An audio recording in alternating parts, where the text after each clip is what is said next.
Pues bienvenido de nuevo, bienvenido a todos, bienvenido a aquellos que nos siguen por redes sociales. Un saludo. En la mañana ahí les mandaba saludos también a nuestro pastor Raúl Borboa. Les manda saludos a todos, reciban ese saludo. Pues continuamos con la serie Héroes de la Fe. Hoy veremos, el tema que veremos hoy es la fe de Gedeón y esta es la primera parte. Sí, seguramente la veremos en 2 o tal vez en 3 partes, no sé.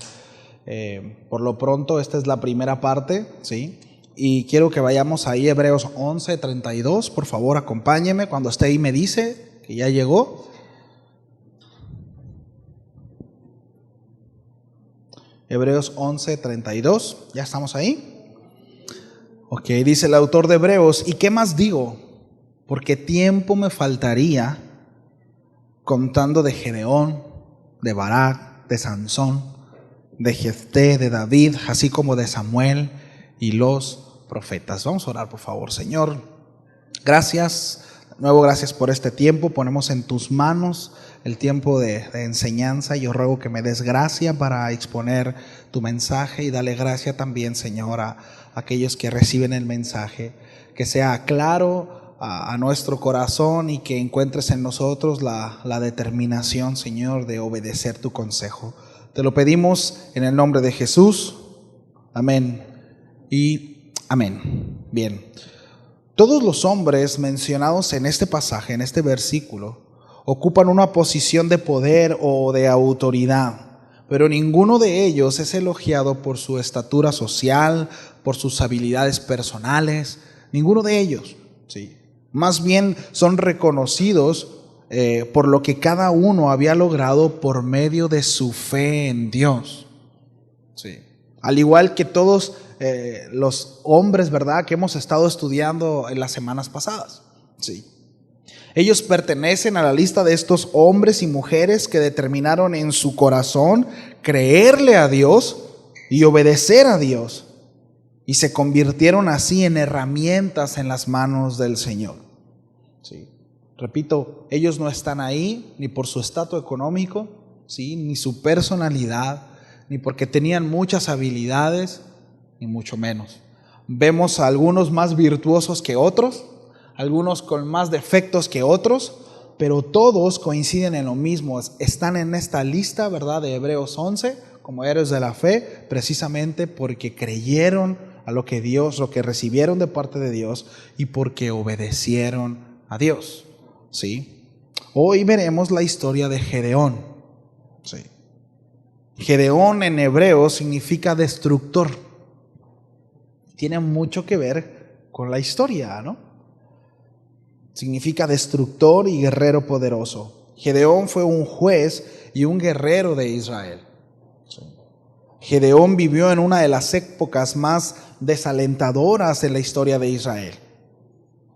Gedeón vivió cuando Israel estaba en un verdadero caos, un tiempo de apostasía, de idolatría, de confusión. ¿Sí? Dice que según el relato bíblico, el pueblo cuyo Dios era el único y verdadero vivía totalmente alejado de sus preceptos, totalmente alejado y ajeno de Él. ¿Sí? Sin embargo, aún en este tiempo resplandece la gracia de Dios, ¿sí?, en un hombre débil, tímido, que se puso en las manos de Dios para ser el instrumento que Dios usaría para librar la buena batalla. ¿Sí? Para mostrar su poder y su gloria. El libro de los Jueces contiene la historia de Israel desde Josué hasta Samuel. ¿Sí? Entre ambos profetas hay un largo periodo, repito, muy oscuro. ¿Sí? Muy oscuro en el pueblo de Israel. Después de que muere Josué y toda esa generación que entró a la tierra prometida, el pueblo se volvió a los Baales. Y según el relato bíblico, abrazó todo tipo de prácticas que eran totalmente contrarias a la naturaleza de Dios. Todo lo que Dios les había dicho por medio de Moisés que no hicieran, lo estaban haciendo. Sí. Tal cual, como consultar a los muertos, hacían caminar a los hijos por fuego, ¿verdad? Practicaban el ascetismo, así como un desenfreno en la cuestión sexual. Sí. Y todas las prácticas que tienen que ver con Baal. Sí.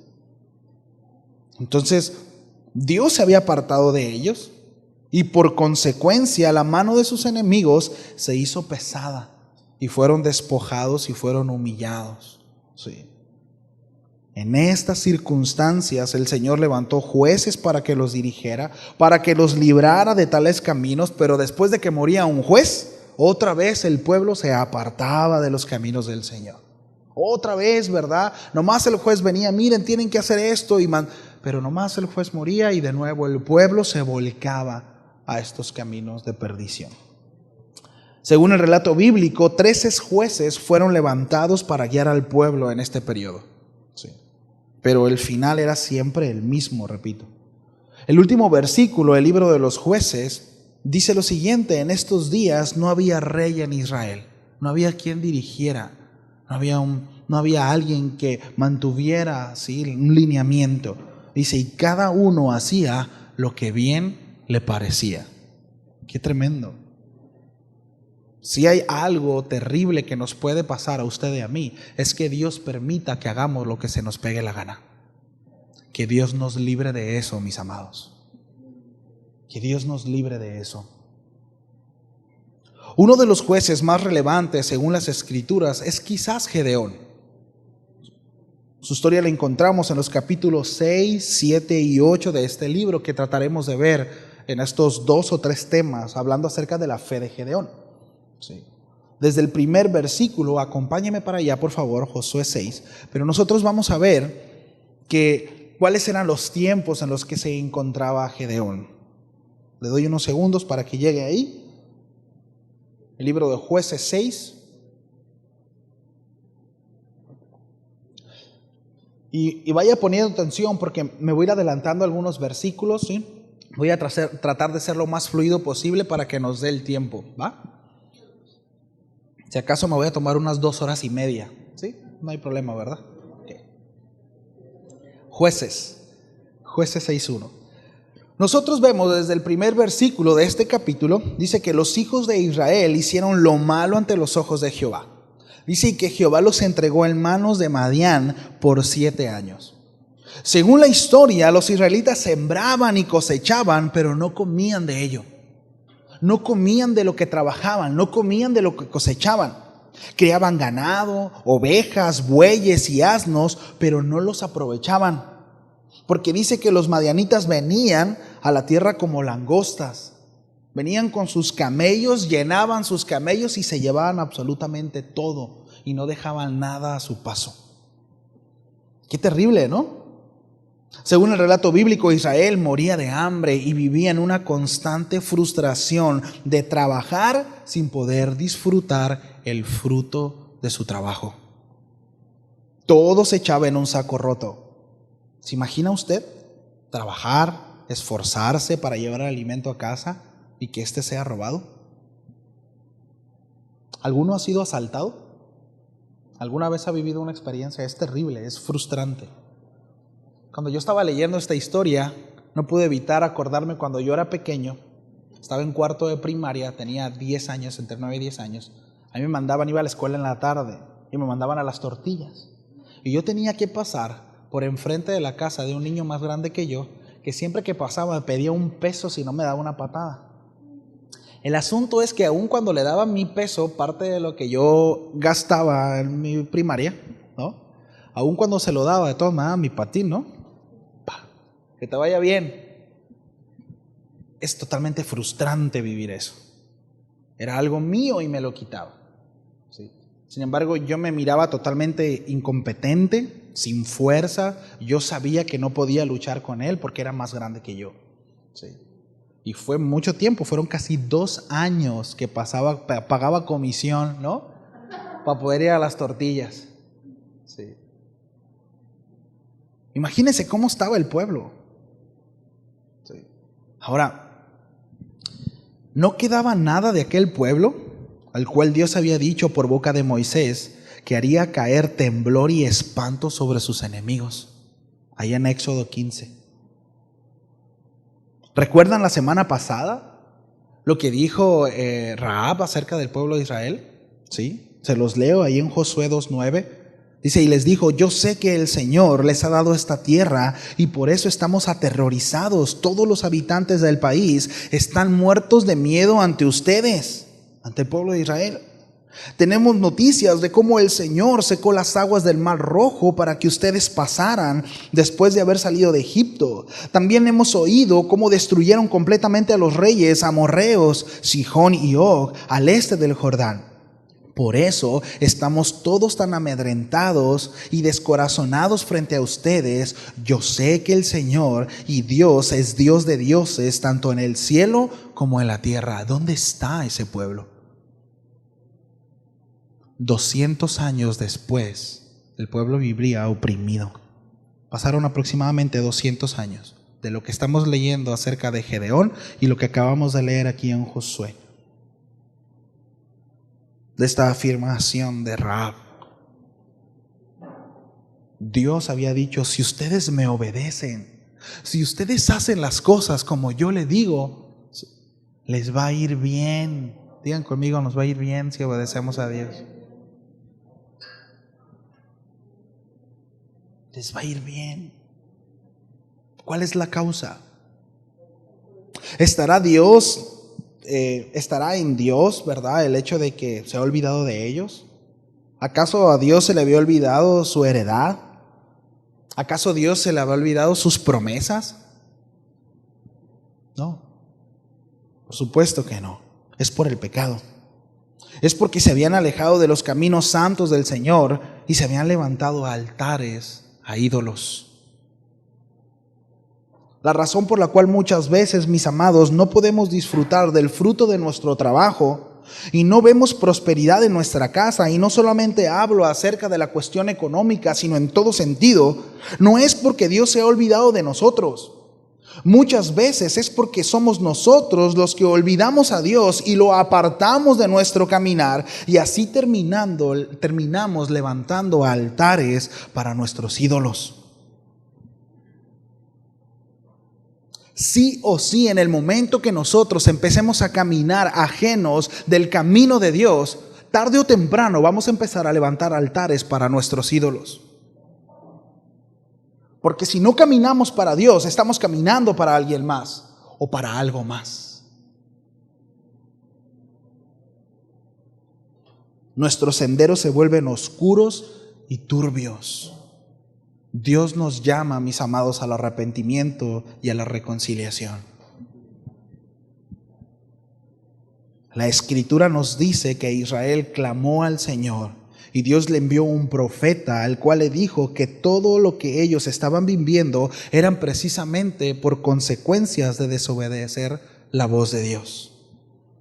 Allí en Jueces 6:7 dice, y cuando los hijos de Israel clamaron a Jehová a causa de los madianitas, es decir, ya estaban hartos, ya no podían más, ¿sí?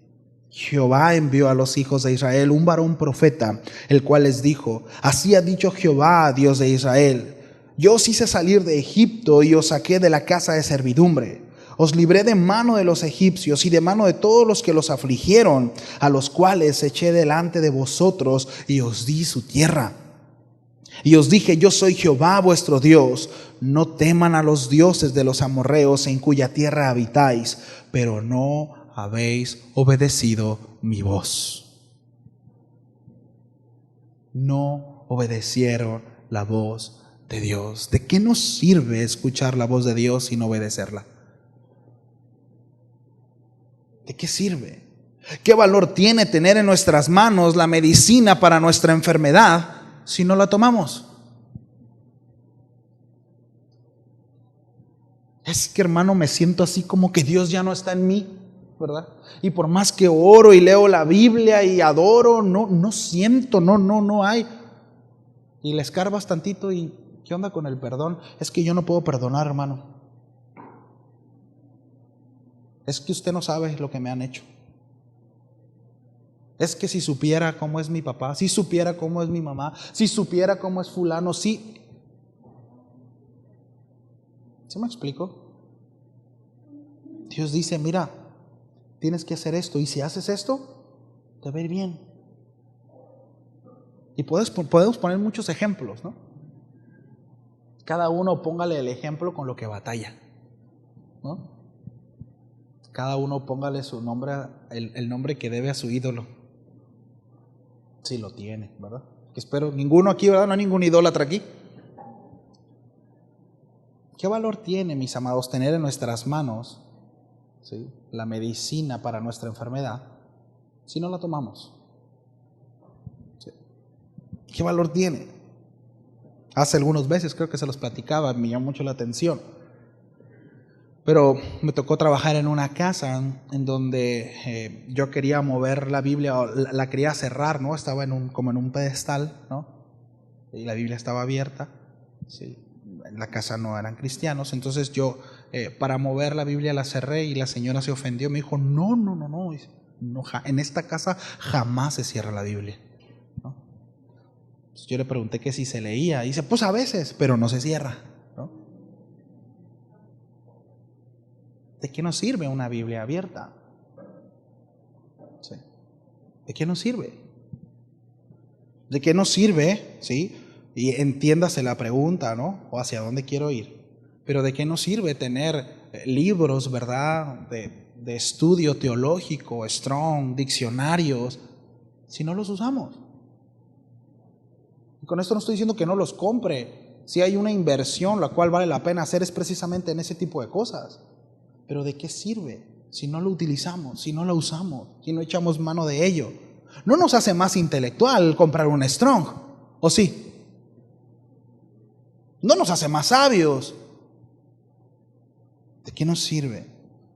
El asunto es que el pueblo de Israel conocía la voluntad de Dios.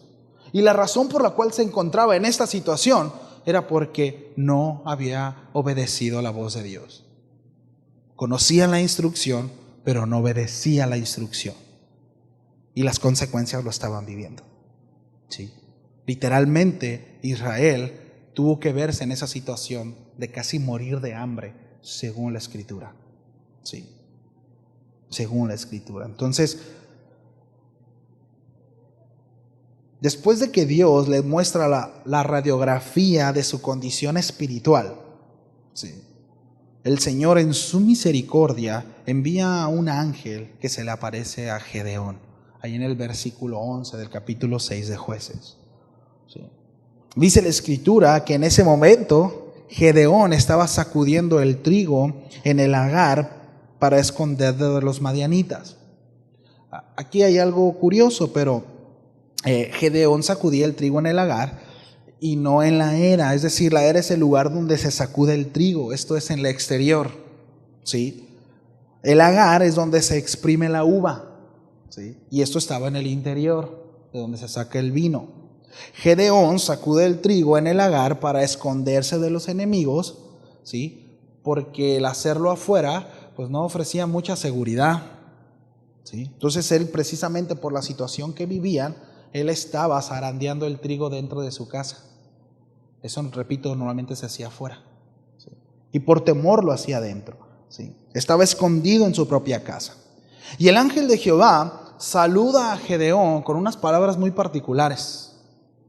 Fíjese en el contexto en lo que lo saluda, ¿no?, en lo que está. Pero dice, Jehová está contigo, varón esforzado y valiente.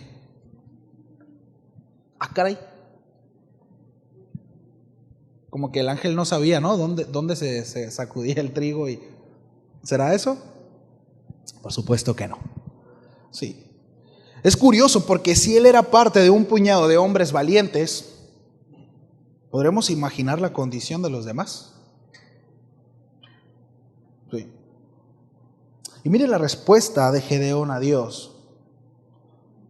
Ah, Señor mío, si Jehová está con nosotros, ¿por qué nos ha sobrevenido esto? ¿Y dónde están todas sus maravillas que nuestros padres nos han contado diciendo, ¿no nos sacó Jehová de Egipto? Y ahora Jehová nos ha desamparado y nos ha entregado en manos de los madianitas. Gedeón conoce la historia de Dios y su pueblo, la cual habla de maravillas ocurridas en otro tiempo a favor precisamente de Israel. Podemos ver que Gedeón ama a Israel. Y al ver el estado en que se encuentra, él no está conforme con lo que ve. Él espera ver la mano de Dios obrar. Sus palabras son como una llamada de auxilio, ¿no? Gedeón estaba consciente del problema de Israel. Sabe que Israel no es un pueblo llamado para estar sojuzgado. Es el pueblo que fue llamado para la victoria, fue llamado a reflejar la grandeza de su Dios, a mostrar la gloria de Jehová. La posición en la que Israel estaba no era el propósito de Dios para él. Entonces Dios, al ver el corazón angustiado de Gedeón, fue a él para alentarlo. Dice, tú eres quien vas a pelear mis batallas. Tú eres el que vas a pelear mis batallas. Debo decir que Dios se manifiesta a aquellos, mis amados, que esperan su salvación. Y que no se conforman con las cosas como están. Que no se resignan a la derrota solo porque los demás están derrotados. Que no se conforman con la anormalidad solo porque los que están alrededor de ella lo ven como norma lo que está pasando.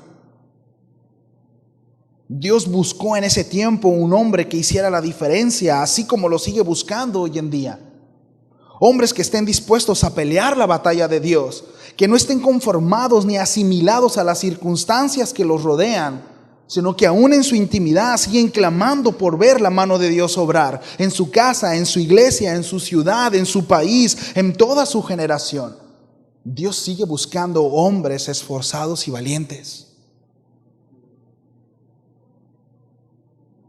Gedeón era un hombre que expresaba mucho miedo, por lo menos en este pasaje y en muchos otros que vamos a ver más adelante. Y cuán importante es esto, ¿no?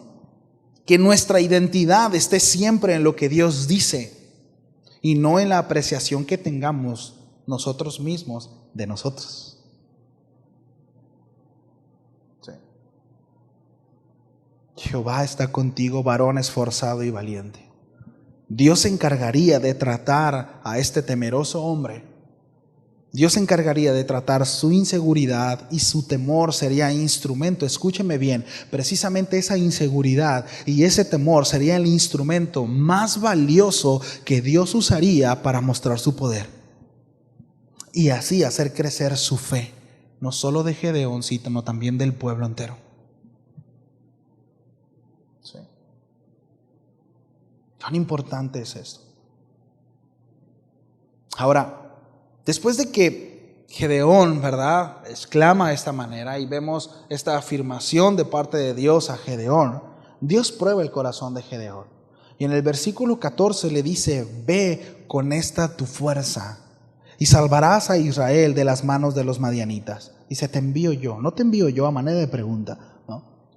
El Señor le insta a que use su fuerza, dice tu fuerza. Y le ofrece su respaldo. Si Gedeón confía en sí mismo, dirá, sí Señor, yo puedo, ¿no? Yo iré.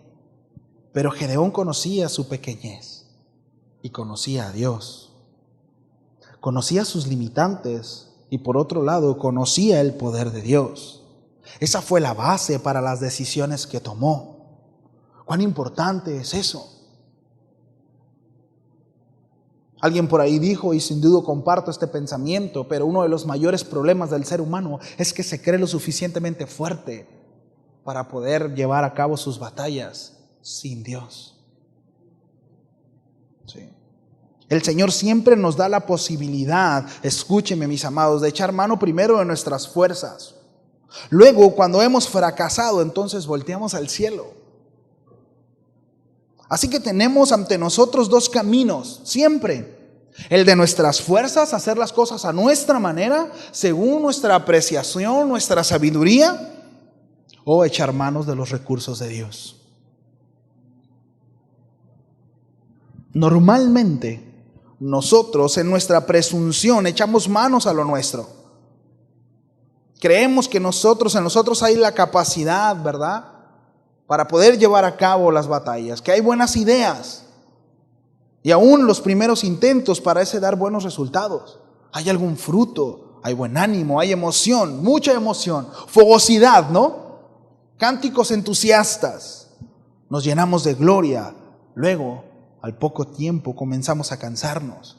Los cánticos empiezan a parecer repetitivos, las formas siguen iguales, pero la gloria se esfuma.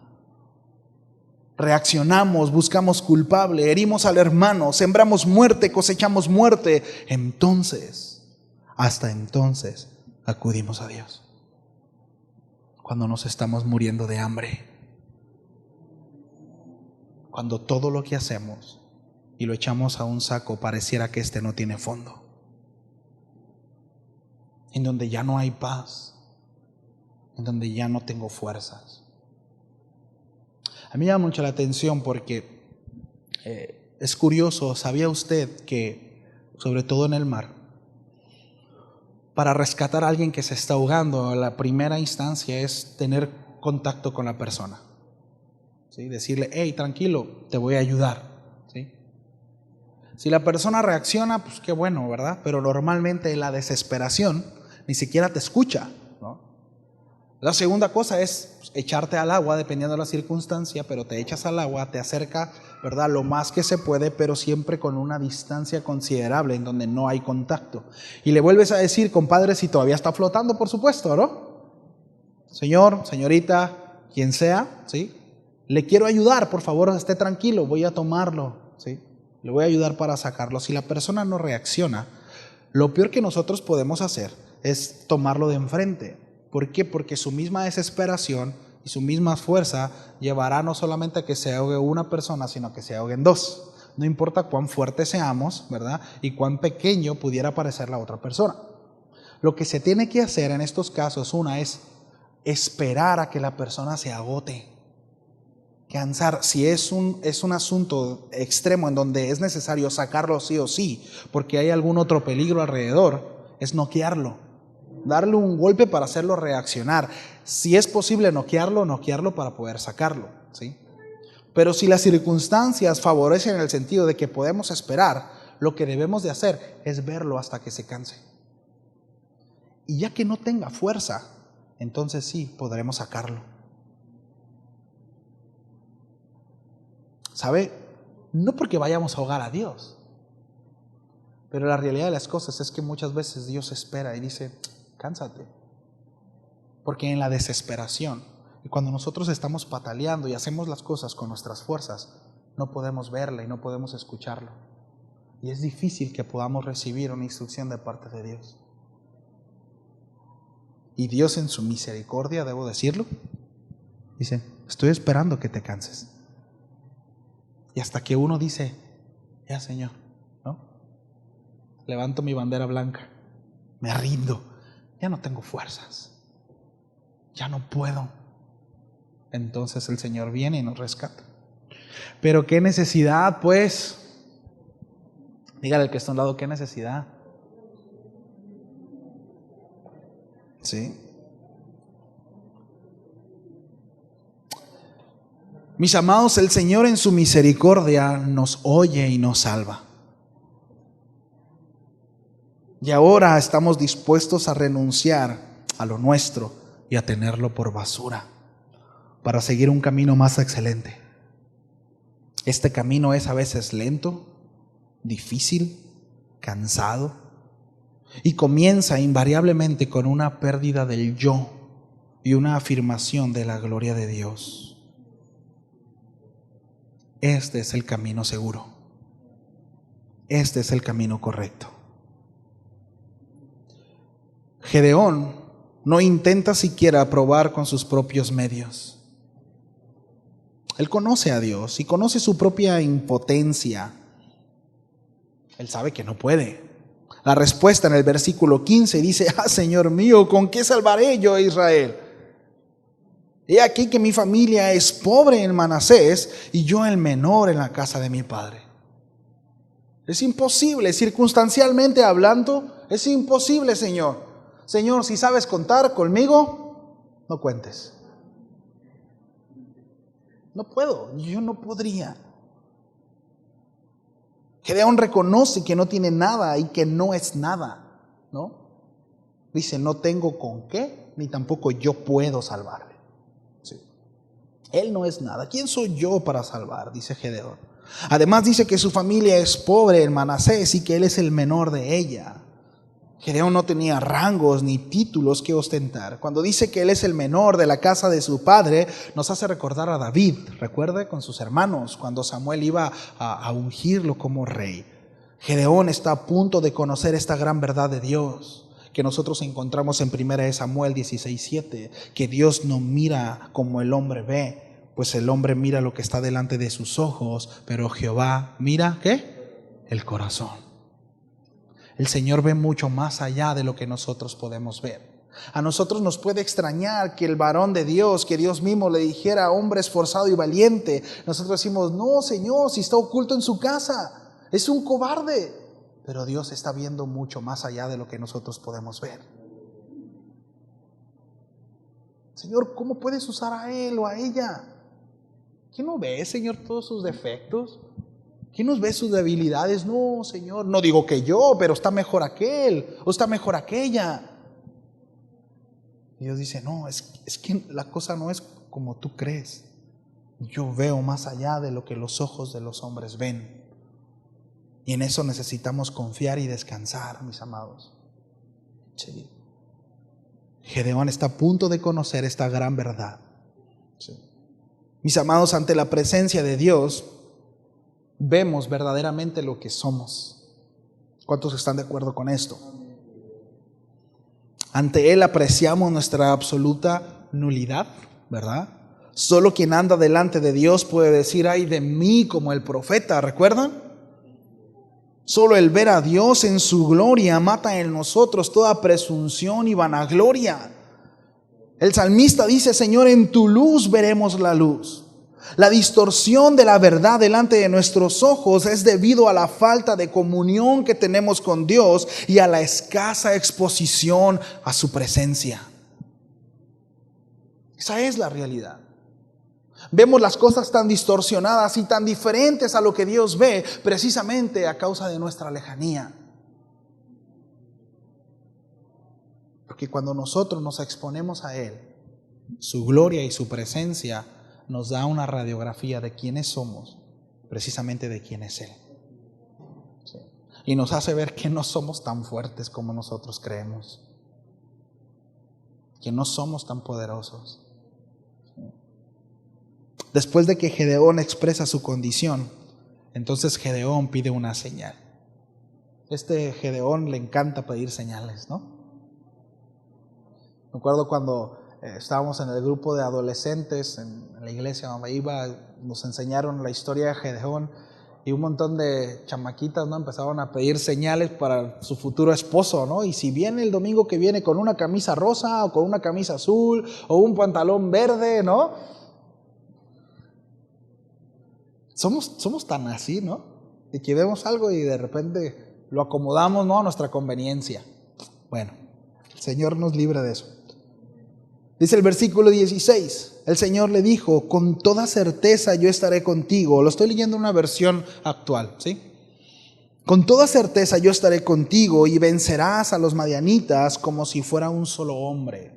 Eso es muy interesante porque más adelante, en otra enseñanza, vamos a ver cómo es que vencen a los madianitas. Gedeón respondió, si he hallado gracia ante ti, te ruego que me des señal de que tú has hablado conmigo. Sí. De que no es una flatulencia mental lo que me está pasando, ¿no?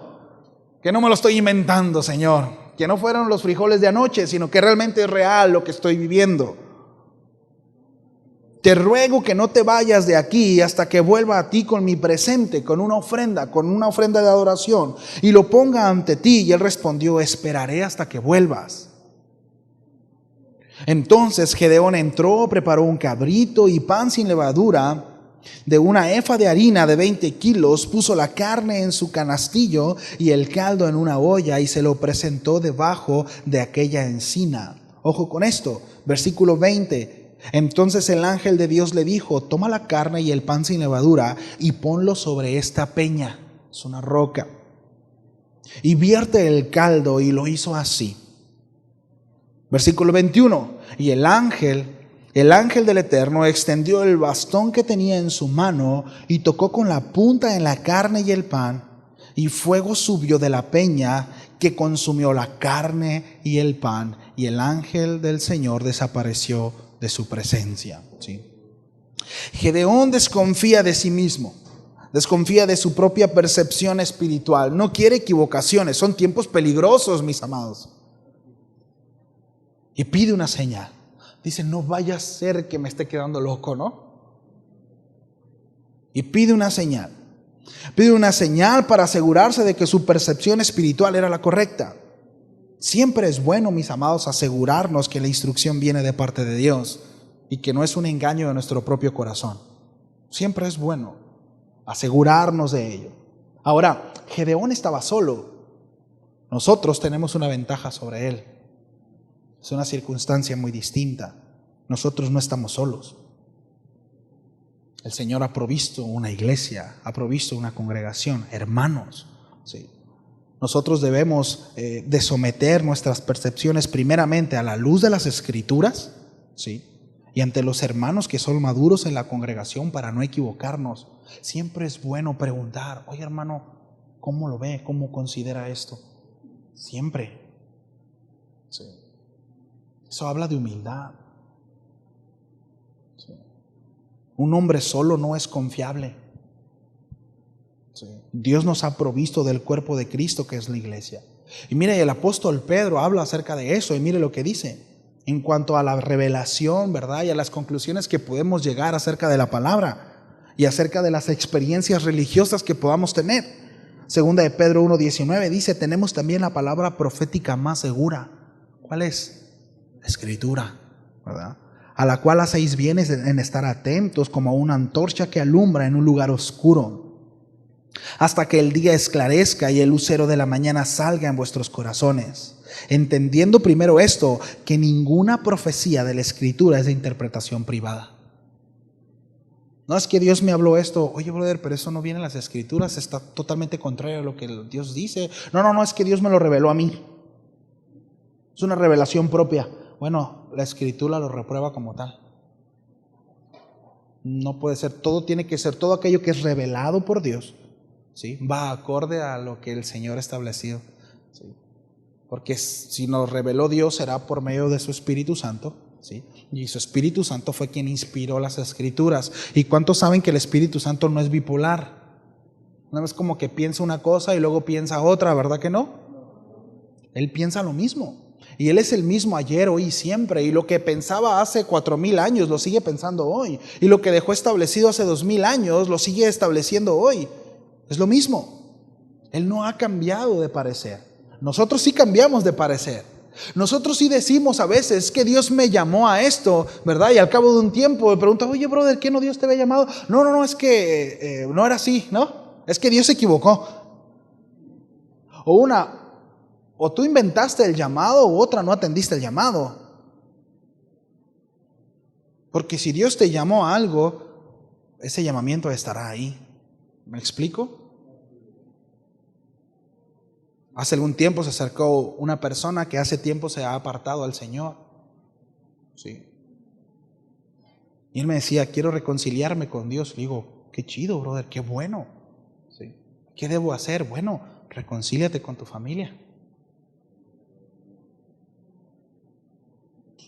Te fuiste porque ¿qué era lo que Dios te decía en aquel entonces? No, pues que tengo que pedir perdón, tengo que hacer. Bueno, para allá Dios te va a mandar. Y al cabo de un tiempo se estuvo congregando en otra iglesia y a los meses me volvió a hablar y me dice, Ángel, es que estoy yendo a una iglesia, pero no siento que estoy bien con Dios. Brother, no vas a estar bien. Dios siempre te va a llevar a donde lo dejaste. ¿Sí me explico?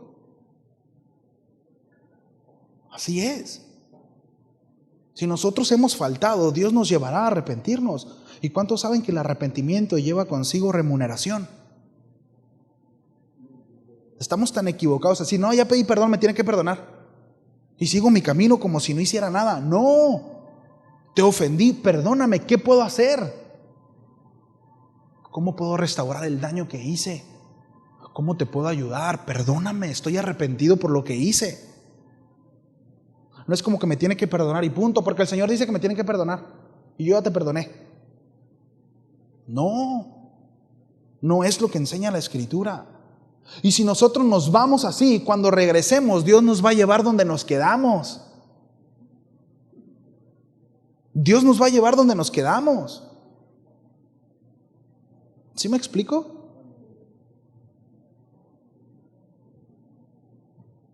Entonces dice, ¿no?, que ninguna profecía de la Escritura es interpretación privada, porque nunca la profecía fue traída por voluntad humana. O sea, no fue algo que se le ocurrió al hombre. No es imaginación del hombre, sino que los santos hombres de Dios hablaron siendo inspirados por el Espíritu Santo. ¿Sí? Fue algo que Dios les mostró, fue algo que Dios les inspiró. ¿Sí? Ahora, volviendo, ¿verdad?, a la historia de Gedeón, después de que Gedeón pide una señal para asegurarse de que su percepción espiritual era la correcta, Gedeón presenta una ofrenda. Sí. Él la ofrece debajo de la encina, pero el ángel le corrige diciéndole que la ofrenda, debe ser sobre la peña. Y aquí vemos nosotros un símil, una figura acerca de Cristo. ¿Sí? ¿Quién es la peña? ¿Quién es la roca? Cristo. Entonces, y solo entonces, el ángel hizo subir fuego sobre la peña, que consumió la carne y los panes sin levadura. Todo esto tiene un significado espiritual, ¿verdad? La ofrenda no se puede ofrecer en cualquier lugar, ni de la manera como a nosotros se nos ocurra. Ya hemos hablado acerca de eso. No. Solo en Cristo Dios nos acepta. No hay sacrificio acepto si no es sobre la base de la justicia de la roca, que es Cristo Jesús y su sacrificio. Entonces, y solo entonces, el fuego de Dios subirá en ella. Gedeón podía presentar su ofrenda, pero solo Dios podía encenderla. Dios es el que tiene el fuego, mis amados. Y con el fuego la ofrenda es quemada y sube a Dios con olor grato. Entonces la ofrenda es recibida. Escúcheme, mi amado, es Dios quien determina qué ofrenda es aceptada y cuál no. Dios no está obligado a recibir todo lo que se le ofrece. ¿Usted cree que puede hacer lo que se le pegue la gana allá afuera y luego venir y aplaudir y cantar y a veces hasta llorar y Dios va a recibir eso como adoración? No. Dios no está obligado a recibir ese tipo de adoración. Por supuesto que no. Por supuesto que no. Es Dios quien determina encender el fuego para que pueda haber aroma en esa adoración y pueda ser aceptada a Él. De la misma manera, ¿no?, ocurriría cientos de años después con los holocaustos presentados por Elías, ¿recuerdan? Cuando se presenta a los sacerdotes de Baal, es Dios quien encendió el holocausto. Ahora, la ofrenda de Gedeón es un dato interesante, ¿no? Era modesta, un solo cabrito, si la comparamos con la ofrenda de Abraham, que nosotros vemos ahí en Génesis 15:9. Según la Escritura dice que Abraham le ofreció al Señor una becerra, una cabra, un carnero, una tórtola y un palomino. Los tiempos de Abraham eran muy diferentes a los tiempos de Gedeón. En los tiempos de Abraham eran tiempos de abundancia. No son los mismos tiempos. En el tiempo de Gedeón hay escasez, ¿verdad?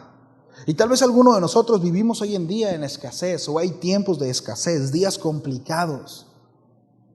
Pero así como Gedeón, si tenemos un poco que ofrecer al Señor, ¿sí?, si solo es un cabrito como ejemplo, ¿verdad?, como ilustración, procuremos, mis amados, que esto poco sea nuestro todo. ¿Sí? Que este poco sea nuestro todo. Así no importa cuán poco sea, Él nos podrá usar como lo hizo con Gedeón. ¿Sí? El sábado en la mañana, ayer en la mañana hablábamos acerca de la lealtad, ¿no?, y de la fidelidad. Y hablamos cómo en las relaciones no puedo yo decirle a mi esposa, ¿verdad?, te prometo por cuanto te amo mucho que te seré fiel el 95% de las veces. Será una relación, ¿verdad?, pues no sólida. ¿Se imaginan la incertidumbre en ella? En algún momento, ¿verdad?, llegará ese otro 5%. Bueno, con Dios es igual. No podemos decirle, Señor, sí te amo mucho, mira, te amo tanto que te amo el 95%. Solo el 5% es para mí, Señor. Dios no pide mucho, mis amados. Dios lo pide todo. Y si no estamos en todo con Dios, no estamos en nada. O somos o no somos. o estamos o no estamos. Pero con Dios no hay medias tintas. Sí. No hay medias tintas. Y vemos cómo Gedeón, ¿verdad? En comparación a la ofrenda de Abraham, fue algo poquito, pero muy significativo. Sí. Tal vez nosotros tengamos poquito. Y no me refiero a una cuestión económica solamente. Me refiero a todo. ¿Sí? Tal vez consideremos tener poco, pero lo que ofrezcamos a Dios, que sea todo. Todo. ¿Sí? Entonces, luego que Gedeón ofrece la ofrenda, dice la Escritura que Gedeón se da cuenta de que estaba hablando con el ángel de Jehová y se llena de temor, ¿no? Pero Dios le dice que no morirá. Entonces Gedeón edifica allí un altar y lo llama Jehová Shalom. Significa la paz de Dios. Y es muy interesante de nuevo ver este símil, mis amados, que después del sacrificio aceptado por Dios sobre la peña, sobre la roca, hay paz, hay reconciliación, hay libre comunión. Sí. Solo a través de Cristo Jesús es que nosotros tenemos paz para con Dios. Solamente ahí.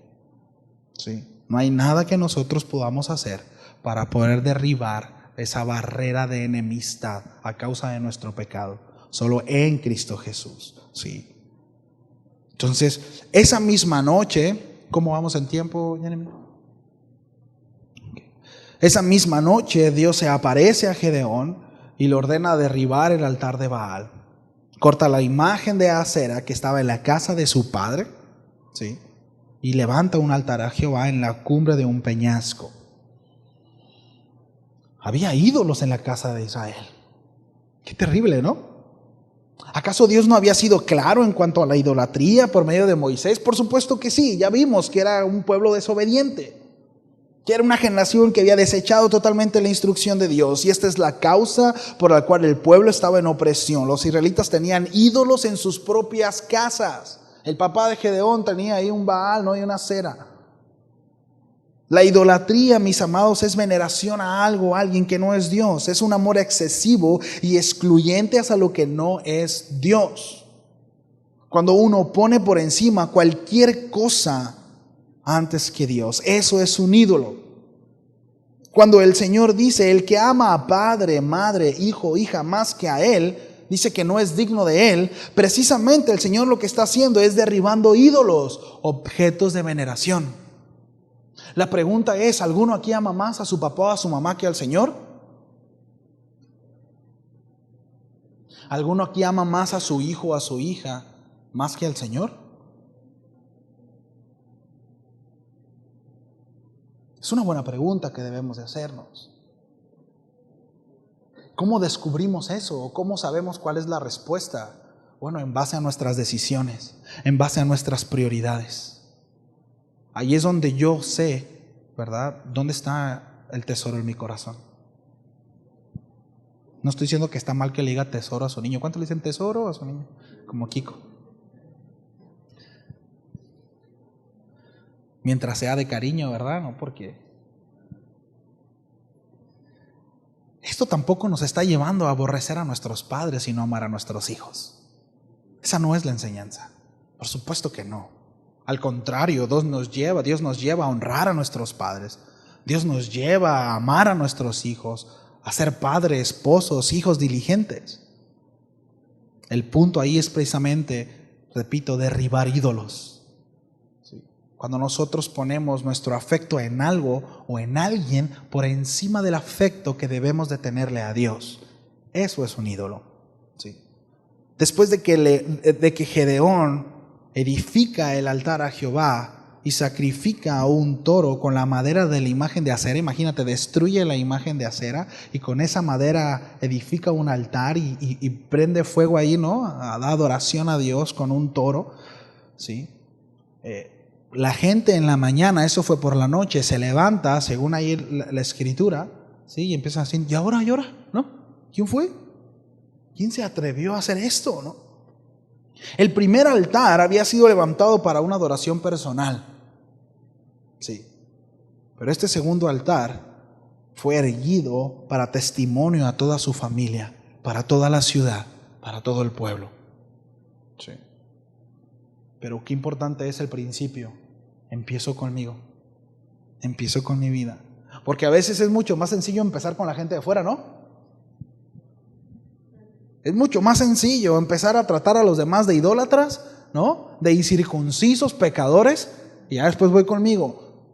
El principio es primero yo. Primero trato mi corazón. Por eso la enseñanza bíblica, ¿no? Antes de quitarle la paja en el ojo de tu hermano, saca la viga del tuyo. ¿Sí? Una diferencia abismal, ¿no? ¿Quieres quitarle la paja a tu hermano? O sea, ¿te estás fijando en eso de tu hermano y no te das cuenta lo que tú tienes, lo que tú llevas, lo que tú haces? ¿Sí? Es un patrón en nosotros como seres humanos. ¿Sí? Y Dios nos dice, aléjense de esa práctica. Entonces vemos a Gedeón, en primera instancia, ¿verdad? Levanta un altar personal. ¿Sí? Y después levanta un altar para testimonio a toda su familia. Entonces cuando el pueblo, ¿verdad? Los de la ciudad dicen, oye, pues ¿quién fue? Y se dan cuenta que fue Gedeón. Miren lo que dicen ahí en el versículo 30 de Jueces 6. Dice, saca a tu hijo, le exigieron a Joás los hombres de la ciudad. Tendrá que morir por haber destruido el altar de Baal y haber cortado el poste dedicado a la diosa Acera. Sin embargo, Joás gritó a la turba que le enfrentaba, ¿por qué defienden a Baal? ¿Acaso abogarán por él? Todo el que defienda su causa será ejecutado antes del amanecer. Si de verdad Baal es un dios, que se defienda a sí mismo y destruya al que derribó su altar.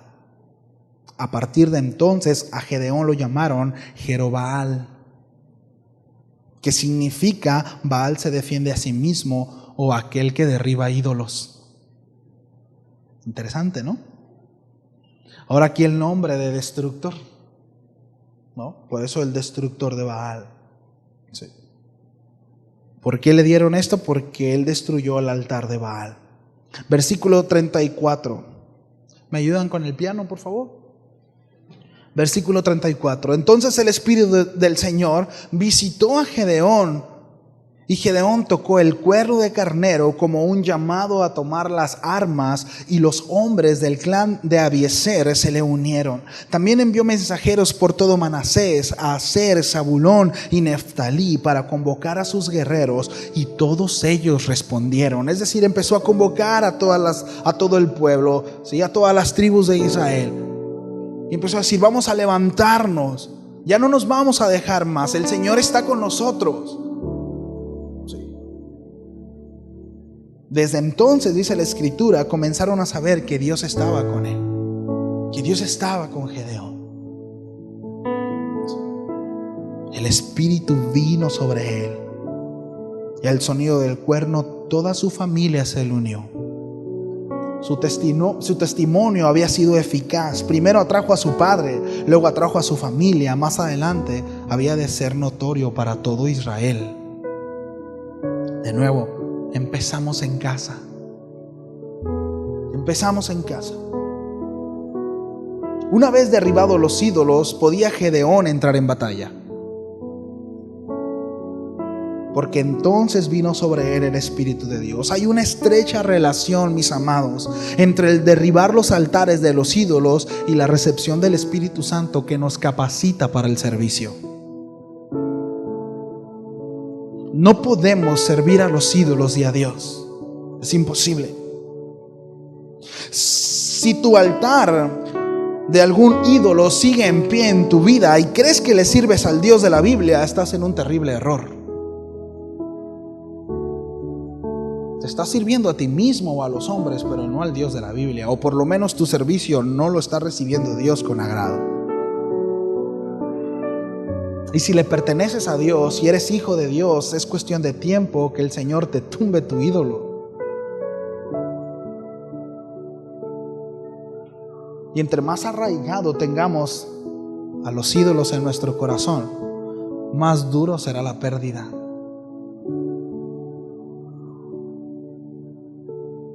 Este asunto, mis amados, es fundamental importancia para un siervo que espera agradar a Dios.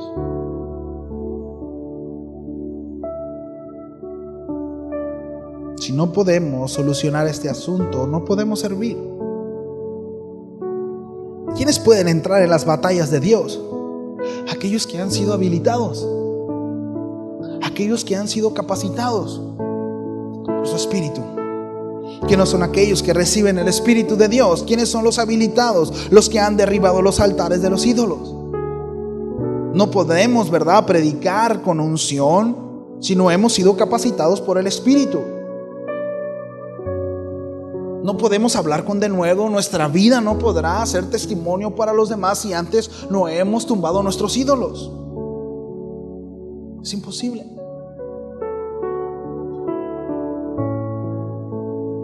Según la historia, dice que luego que se reunió todo el pueblo y que vino el Espíritu sobre Gedeón, él todavía pide una nueva señal.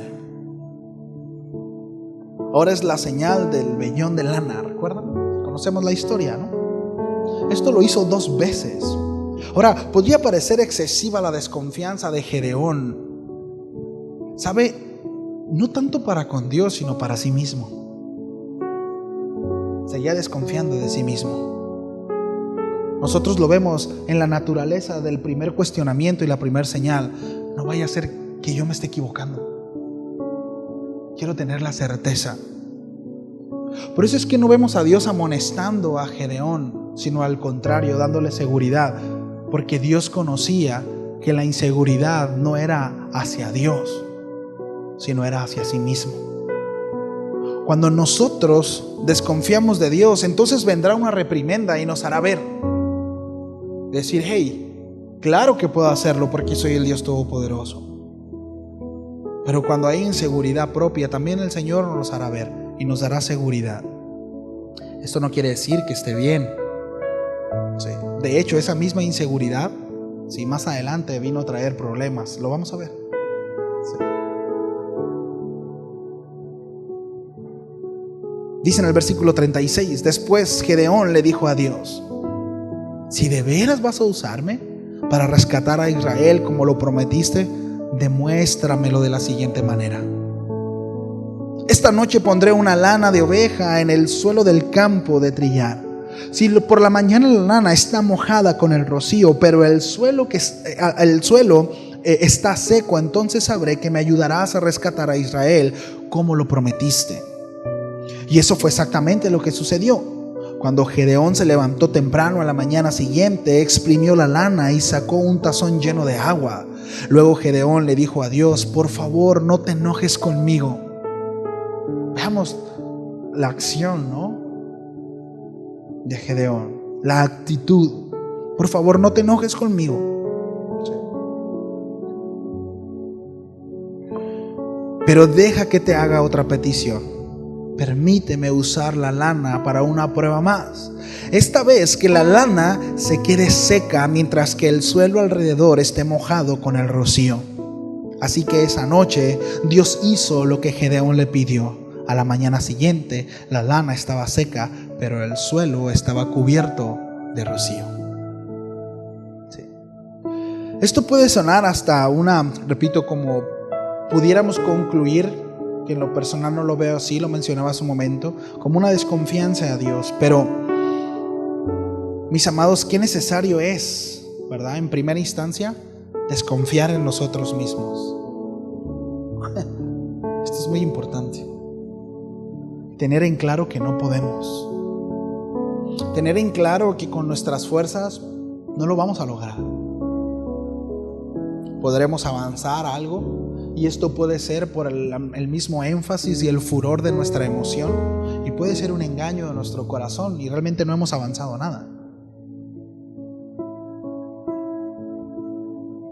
Pero qué importante es el poder identificar y decir, no puedo.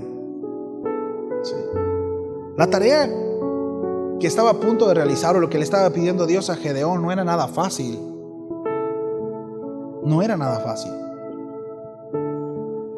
No quiero, entiéndase eso, ¿no? Pero al cabo de un tiempo, ¿no?, en este caso Gedeón tomó fuerza y confianza de Dios y entendió que era Dios quien estaba con él. Sí. No fue, en mi caso, le platiqué, ¿no?, del chamaquito que me asaltaba cada vez que iba a las tortillas. no fue hasta que tuve confianza. Tristemente no lo digo de manera piadosa, yo no conocía al Señor, pero lo que quiero ilustrar es que no fue hasta que yo me enfrenté a Él, ¿sí?, y que pude anteponerme hasta lo que hacía, fue que eso paró. ¿Sí? Pero el temor, algo que podemos aprender es que el temor, ¿sí?, nos paraliza. El hecho de sabernos que Dios no está con nosotros nos paraliza. La inseguridad. Y hablo a aquellos que somos hijos de Dios, pero si nosotros, porque nosotros sabemos. Aquel que peca sabe. Aquel que tiene un ídolo lo sabe. Sí. Y también sabe que las cosas no están bien con Dios. Lo sabe. Sí.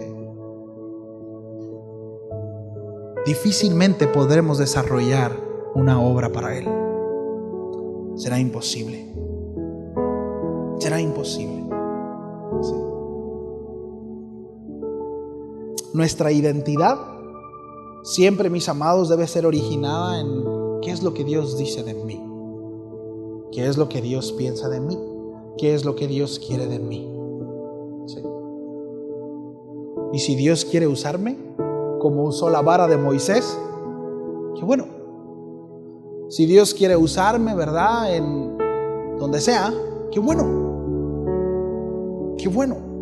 No hay mayor ni menor virtud en alguno. Es simplemente Dios y nosotros siendo obedientes, ¿verdad?, para ser herramientas en manos de Dios. Y quiero cerrar haciendo la comparativa de Rahab. ¿En qué la usó Dios? Y estando en esta lista, ella no conquistó reinos. Ella no peleó contra, ¿verdad?, naciones enteras. Ella no abrió el Mar Rojo. Ella no hizo milagros. Ella creyó. Expuso su vida para salvar a un par, ¿verdad?, de infiltrados. Y eso le contó por justicia. Y la vemos, por ejemplo, a ella antes que estos hombres, antes que Gedeón. Lo importante no es qué es lo que hagamos, porque al fin y al cabo es Dios quien determina eso. Lo importante es que estemos dispuestos a ser instrumento de Dios, recibir la instrucción y obedecerla. Eso es fe. Eso es fe. Y es la razón por la cual ellos están ahí. Sí. Gedeón no era más ni menos, simplemente un instrumento de Dios. Espero la próxima semana, si Dios lo permite, ¿verdad?, seguiremos hablando acerca de Gedeón. Hay muchas cosas que aprender, hay muchas cosas que Dios nos quiere hablar ahí, ¿verdad? Pues que Dios nos ayude. Oramos y damos gracias a Dios. ¿Sí? Señor, muchísimas gracias.